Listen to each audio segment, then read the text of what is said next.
à peu près lan la ñuy liggéey doo ko xam. Pas Maguette, en dehors des chargés de mission et des postes yoo xam ne amul benn rendement mais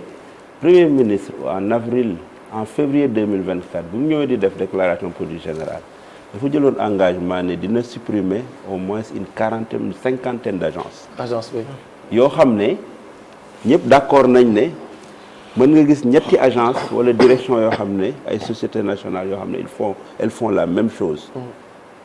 am yoo xam ne da amatul utilité du tout. mais yooyu yëpp bu ñu ko supprimer woon mais c'est des centaines de milliards. mais l'autre élément comme ni nga ko waxee mënoo nekk ci réew où les Sénégalais à 54% dañu ne woon doyal nañ ci li fi nekk. ñu tànn la pour la première fois un régime gagne des élections au premier tour. dans la troisième alternance. avec un élan de solidarité boo xam ne les Sénégalais étaient prêts à faire des sacrifices inouïs pour les accompagner mais bu ñu gisee ne yow ñi ñu jiite defuñu sacrifice le budget de la présidence nag wàññeekuwul le budget de l'Assemblée nationale wàññeekuwul le budget de la primature wàññeekuwul les ministres lañ doon gañ lañ doon député yi fi nekk tey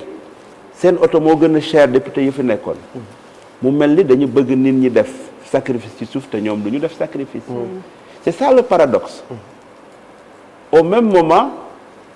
la rupture on parle de l'Assemblée nationale mais c'est pas seulement le manque de rupture. entre keroog ak tey gis ngeen ñu ne le président de la République il a reçu les coordonnateurs départementaux du PASTEF au palais de la République PASTEF. ñu ne il va recevoir les maires du PASTEF. à la présidence de la République. ensuite le groupe parlementaire PASTEF à la présidence de la République bu ñu ne woon recevoir na l'association des maires du Sénégal nga xam ne maire du Sénégal yépp la wala une délégation du bureau de l'Assemblée nationale loolu kenn mënu ci dara passer des institutions mais rupture bi vraiment on est loin de ça lan lañ ci jublu est-ce qu'aujourd'hui la priorité au moment où les Sénégalais sont en train de trinquer am na ñoo xam ne tàndarma bu ñu doge sax amuñu ko quel est l'intérêt nga dajale les maires du PASTEF au niveau du palais de la République qui est le palais de tous les Sénégalais au moment où étudiants yi actuellement ils sont encore dans des difficultés le jour bu ñu génnee circulaire bi ne nañu ubbi campus bi jour boobu étudiants Saint-Louis ñi ngi dàqante ak ñoom ba léegi ñoo dëkk un mot d'ordre de grève au moment où les enseignants ñi ngi ponctionner seen salaires yi dans un mois de Ramadan au mois de Carême ku ci nekkul jullit ak 99% catholique nga ak weer bi jamono ji nu mu métti ak weeru koor charge yi ci nekk waxuma la Korité mais pendant les 29 jours ou 30 jours du mois de Ramadan xam ngeen ne les dépenses deviennent beaucoup plus extraordinaires tu ponctionnes des salaires des enseignants de 100 000 à 300 000 francs alors que c'est pas du loolu nga waxoon enseignants yi même bu fekkee da nga ko doon wax de façon démagogique du loolu nga leen digoon te wax dëgg yàlla les enseignants am nañu une part active dans le projet PASTEF ak am na ñoo xam ne sax dañ ci doon exagérer da nga daan ñëw pendant les élections les enseignants dañ doon influencer le vote du ñëpp de du ñëpp il y a des enseignants exemplaires il y a des enseignants qui se sont engagés sont battus pour le projet mais ñu ci bëri actuellement nii seen yaakaar dafa tas parce que dañu bëgg a def sacrifice nit ñi sacrifice te ñoom du ñu sacrifié wu loolu nag benn Sénégalais du ko nangu parce que charité bien ordonnée commence par soi-même donc aujourd'hui le débat sur la dette mënuñ ko vider mais il leur appartiendra de faire des efforts pour que dette boobu dans 2 ans 3 ans on sera à moins de 100% du PIB tant que defuñu loolu mais si le stock est resté le même mais le problème demeure entier te li ma wax dette intérieure bi maanaam bu ñuy wax dette bi on a tendance à se focaliser sur la dette extérieure maanaam li nga xam ne mooy bailleurs yi parce que boobu moo gën a sensible parce que boobu bu amee benn échéance défaut de paiement rek c'est la catastrophe mais dette intérieure bi moo yore économie bi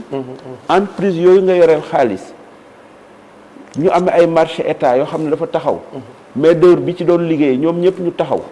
mais tant que bor boobu fayuloo ko entreprise yi du ñu démarrer wax naa ko le ministre des infrastructures man na ko yaa ngi yow 6 heures du matin dem di toogaanu ay kii di fekk entreprise sur le terrain c'est bien de contrôler mais l'urgence aujourd'hui mooy décompte yi nga xam ne moom la ñu am te mënuñu avancer nga fay leen décompte yooyu parce que décompte yooyu bu signé marché avec état banque bi entreprise day dem banque ne leen lebal leen ma avancer leen ma une partie bu ma liggéeyee état dina ma fay mais boo demee ci banque bi ñu jox la xaalis nga liggéey une première phase du chantier def décompte état fayu la mais doo mën continuer tu vas mettre tes employés en chômage ñi toog y a des entreprises yoo xam ne libéré nañu ay 400 employés et c'est des pères de famille yoo xam ne aujourd'hui nii ils savent pas où tourner la tête donc le taux de chômage dafay gën a yokk loolu moo tax keroog ministre du commerce laaj nañ ko ñu ne ko yow et c'est des députés Pastef ñoo ko wax ñu ne ñun gis nañ ne wàññi nañu yenn denrées yi mais nit ñi sentiruñu ko ma ne ko lu tax nit ñi sant parce que ñu war a jënd denrées yooyu ñoo amatul pouvoir d'achat permettre leen bu fekkoon nit ñi ñu ngi liggéey di xëy taux de chômage di relevé mais nit ñi dañuy jënd mais koo xam ne da nga daan am kii ñu xëy amatoo benn revenu mais naturellement plan de redressement économique et social ñoom teg nañ ko jàpp ne lañ fa dëxañ ci ay xalaat c'est vrai que nag lu ñu constaté loolu ci lu yaatu lu ko ñu ko séqoon man nag ci sama gis-gis bu gàtt ma jàpp ne peut-être c'est un plan beaucoup plus financier qu'économique mais loolu beneen affaire la ndax yow am nga xalaat yaakaar ci plan boobu ne bu ñu ko doxalee mën na génnee Sénégal fi mu nekk ci problème yi ñuy dund ak yi ñuy wax yëpp. non plan bi ñu ngi koy doxal. mais plan bi estimation yi ñu ci def. même bu ñu ko réaliser woon mënul résolver le gap. Ça va juste permettre de payer les charges de fonctionnement de l'État. mais plan bi aujourd'hui wax naa leen ko. le train de vie de l'État agence yooyu bu ñu ko ci yokkoon. mais c'est des centaines de milliards. dina gën a am impact parce que ñi nga xam ne ñoom la ñuy presser. à force de les presser ñoom dootuñu am sax lu ñu fay parce que on a l'habitude de trop d'impôt tue l'impôt. Absolument. booy presser nit ki di ko fayloo ba amatul lu mu fay. mais day tëj il va day déposer bilan. entreprise bi day tëj. et tu perds encore un imposable. donc le plan de redressement économique. même bu ñu atteindre 100% des réalisations, ça ne permet pas de combler le gap parce que écart bi dafa énorme. et vraiment il faut qu'il trouve des mécanismes pour Sénégal restaurer la confiance vis-à-vis des bailleurs. parce que la seule solution aujourd'hui c'est ñu am ay bor yoo xam ne mën na nekk sur de longue durée. 10 ans 15 ans ca taux bi wàññi loolu mooy permettre ñu mën a def des investissements relancer l'économie les infrastructures activité bi et au fur et à mesure la dette bu taux de croissance bi di augmenter. bor bi di gën a wàññeeku gis nañu ko tey jii nii y a des statistiques qui sont sorties on montre que la Guinée nga xam ne. ñoo ko rawoon foofu y a un taux de croissance beaucoup plus élevé. donc Sénégal aujourd'hui te malheureusement li ñu yaakaaroon ci des secteurs comme le pétrole et le gaz mais c'est insignifiant le premier ministre wax na ko keroog. et ça mën nga douter sur la qualité des contrats yi ñu signé mais pétrole moo demee noonu te Sénégal bëriwul pétrole boo xam ne comme le Nigeria ou les pays du Golfe nga xam ne c'est des millions de mètres cubes gaz bi moo xaw a bëri te gaz bi exploité wuñ ko de façon vraiment optimale donc mu mel ni pétrole bi ak gaz bi or bi sax li muy génne en termes de truc moo ëpp. est-ce que gaz bi duñ ci mën a génne bu boobaa ñu fexe ba régler défi énergétique yi ñu am parce que Sénégal. waaw Maguette. mel na ne ñam bi bu ko omelette dama koy mayonnaise ku ne mën a capp. waaw bàyyi ko. am na restaurant boo xam nga bàyyi seetaan bàyyi ko mu yeggal après est-ce que du ma daaneel li may wax. waaw bàyyi ko mu yeggal après ñu leen si. jëlaat sama plateau. waaw ok baax na. yow dama jàpp ne yaa ngi fee sax mu tudd dëkk ba. dama bëgg yéen. yeggali pour man yaa ngi Ndofane. léegi est-ce que maanaam gaz boobu. maanaam li ci am comme bari na te loolu moom ñëpp xam nañ ko buñ ko exploiter renégocier contrat yi mu ni mu war a jàpp est-ce que duñu mën a permettre ñu maanaam régler défi énergétique yi ñu am su boobaa mu wàññi facteur de production ci entreprise yi. amaat ay retombées ndax énergie moom bu wàññi ko rek ñëpp dañ koy yëg. waaw gaz bi moom boo jëlee GTA vraiment gaz bi bari na foofu mais investissement yi nga xam ne moom la ñu war a def pour exploiter gaz moom la ñu amul parce que boo gisee premier ministre wax na ko keroog lu ñu am ci gaz bi ak pétrole bi bëriwul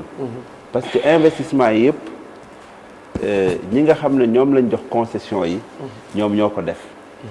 ñun li ñu def rek mooy am véritablement dans notre sous-sol du pétrole et du gaz mais investissement yi ñoom ñoo ko def ñoom nag seen investissement yooyu ñu def balaa Sénégal di ci am dara dañuy dem ba récupérer seen mise ba noppi parce que investisseur noonu la effectivement boo leen ñëwee ma investir lu ëpp ci xaalis ñu bokk projet bi mais balaa yow nga ci am ay dividendes yu am solo il faut man li ma ci investir ba pare ma jot ko loolu la ñuy wax point mort point mort mooy ñu dem ba yow li ñu investir moom mu récupérer ko loolu nag day jël at yu bari donc mais en attendant aujourd'hui dañu am ay difficultés pour financer l'activité courante de ce pays et pour ce projet GTA c'est au moins 300 ou 400 milliards mais effectivement bu ñu ko defoon comme ni ko premier ministre wax mi ngi wax bu ma jotoon tel xaalis dinaa def signer projet boobu bu ñu amoon gaz bi ça va permettre aujourd'hui dans beaucoup d'entreprises nga xam ne facture de production bi gën a cher aujourd'hui li tax entreprises yi seen coût de production cher mooy électricité bu cher bi xam ngeen ko gis ngeen ne suñu kër yi courant bi dafa yokku ni mu yokkoo ci kër yi noonu la yokkoo ci usines yi ak entreprises yi donc mu mel ni gaz boobu opportunité la pour ñun waaye amaguñu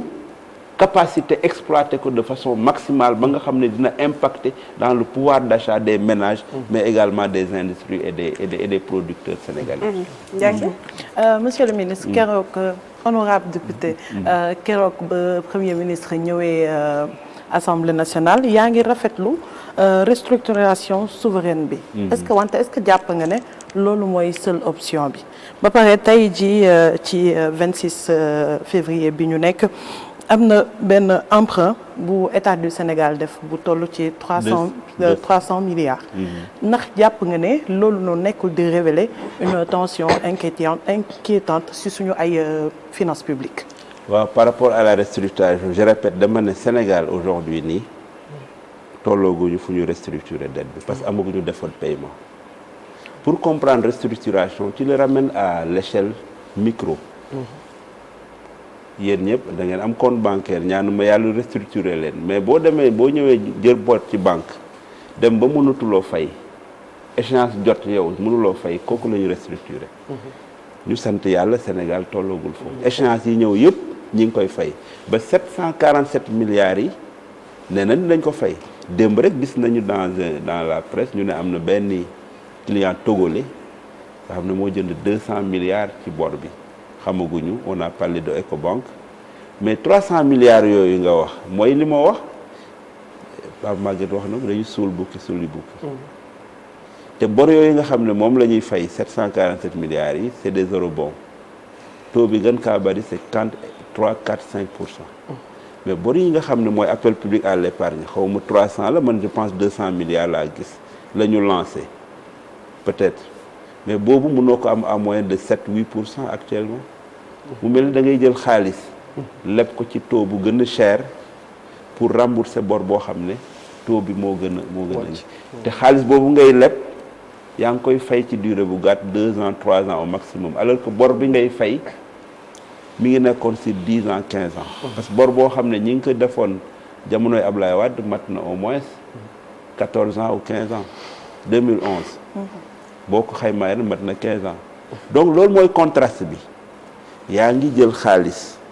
bu gën a cher dont la maturité moo gën a gàtt maanaam échéance bi nga koy fay pour fay bor boo xam ne bor bu gudd la te taux bi moo gën a kii mais amuñu pexe tant que aujourd'hui trouvé ñu ay solution pour regagner la confiance des bailleurs extérieurs nga xam ne ñooñu mën nañ leen defal ay crédits yoo xam ne montant yi day bari dinañ ci mën a liggéey tranquillement te échéance yi du diis donc loolu mooy aujourd'hui l'intelligence wax nga ko non mais ba gagner confiance boobu mais nañu li mën a def ba gagner confiance boobu mooy faire un effort sur la réduction du train de vie de l'État parce que li nga xam ne sénégalais yi duñ ko nangu maanaam ñoom ñu wax sénégalais yi nañ serrer la ceinture te ñoom duñu serrer la ceinture bailleurs yi duñ ko nangu bailleurs yi dañuy bëgg ñoom tamit ñu def effort ñu gis ne bor bi mi ngi wàcc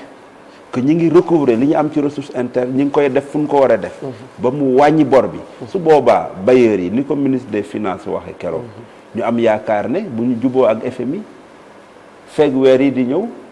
dinañ mën a gañewaat la confiance des autres bailleurs ba ñu mën a continuer de injecter parce que problème Sénégal ñaari problème la am problème financier ak économique te problème financier bi mooy problème économique problème politique yi ak problème justice yëpp bu Sénégal doxoon kon problème yëpp mën nañ ko def. mais honorable 747 milliards eurobonds à échéance est-ce que loolu tamit du constituer un risque immédiat pour le Sénégal mais est-ce que également du limiter li nga xamante ne moom mooy suñu accès ci marché financier bi au niveau international.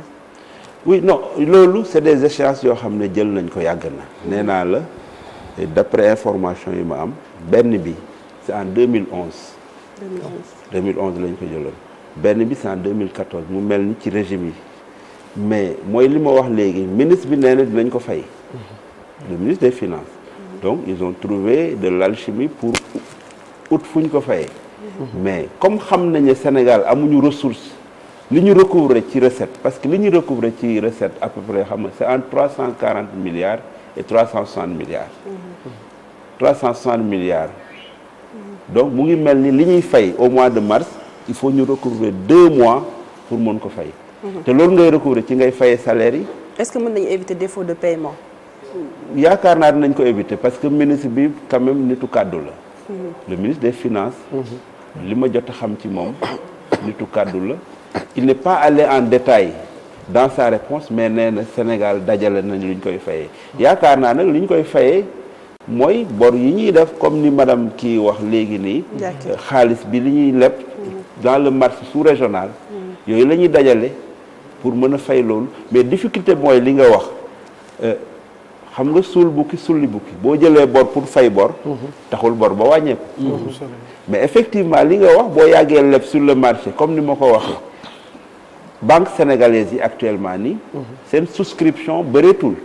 mais bu yàggee dans le marché sous-régional ni Sénégalais yi dem ba am limite boo demee dans le marché sous-régional banque malienne yi banque ivoirienne yi banque togolaise yi noonu la ñuy def. mais honorable Mbaye Dione am na ñu bari ñoo xam ne wax nañ ko que ni effectivement boo gisee